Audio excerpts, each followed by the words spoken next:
Hi, and welcome to the news headlines at this hour. The ruler of the UAE issued on Saturday a decree formally ending the country's boycott of Israel amidst a US probe deal to normalize relations between the two countries. The deal opening up relations between Israel and the UAE was announced on August 13. It required Israel to halt its contentious plan to annex occupied West Bank land sought by the Palestinians. The state-run news agency said the move formally ending the boycott was made on the orders of Sheikh Khalifa bin Zayed Al Nahyan, the ruler of Abu Dhabi and the Emirates' leader.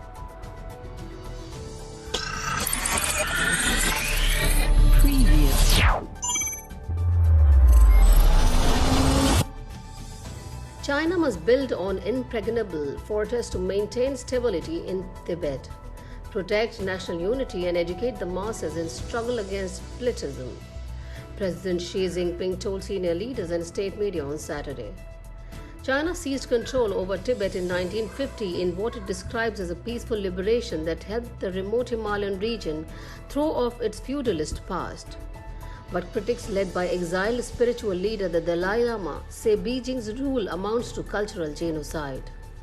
At a senior Communist Party meeting on Tibet's future governance ending, Xi lauded achievements made and praised frontline officials but said more efforts were needed to enrich, rejuvenate and strengthen unity in the region.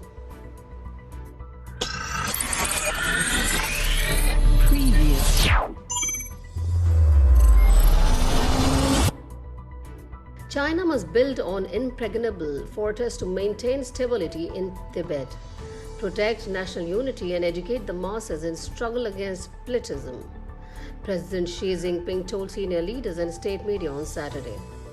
China seized control over Tibet in 1950 in what it describes as a peaceful liberation that helped the remote Himalayan region throw off its feudalist past.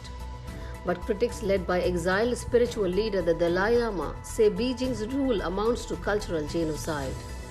At a senior Communist Party meeting on Tibet's future governance ending, Xi lauded achievements made and praised frontline officials but said more efforts were needed to enrich, rejuvenate and strengthen unity in the region.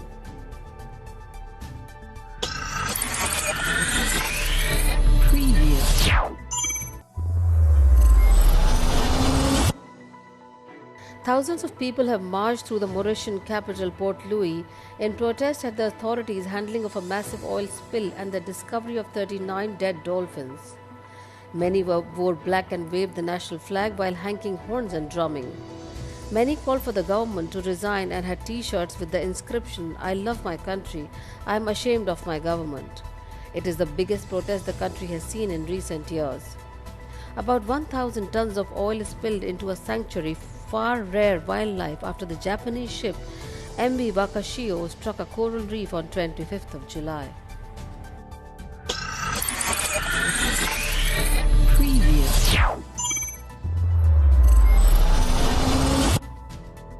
After a summer of tension, unrest and protests over police brutality against African Americans in the US, some 50,000 demonstrators gathered in Washington to demand racial justice, formally called the Commitment March.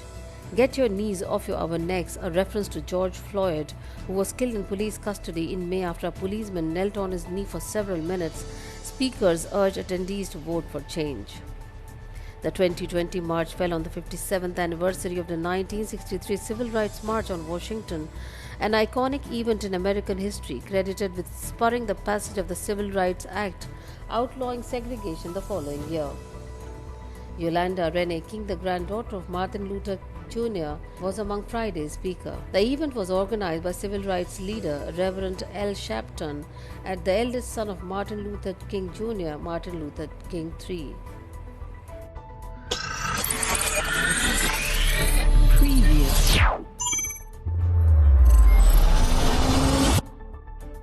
Police sealed off parts of India's Kashmir's main city of Srinagar on Friday to stop Shiite Muslims from gathering during the mourning month of Muharram amid the coronavirus outbreak and detained at least 50 people.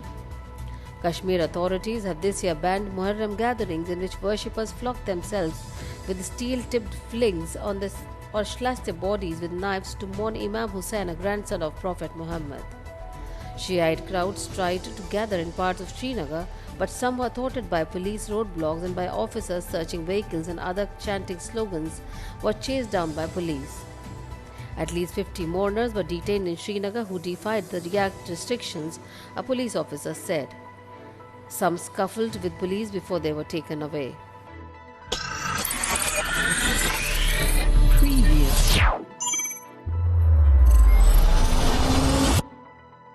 German police on Saturday halted a march of some 15,000 coronavirus skeptics in Berlin because many were not respecting social distancing measures.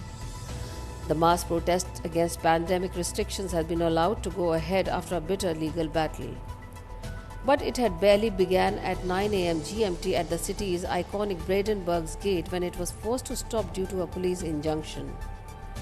The minimum distancing is not being respected by most, despite repeated requests, the police said.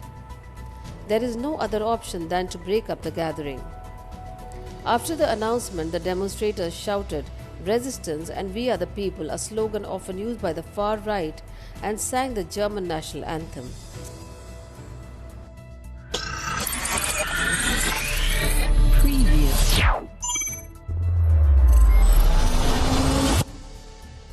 Thousands of Fortnite accounts are getting sold on a daily basis in a black market for stolen video game accounts that collectively bring in $1 billion on an annual basis, according to a report published by the Nightline Security titled "The Fortnite Underground Cybercrime Economy."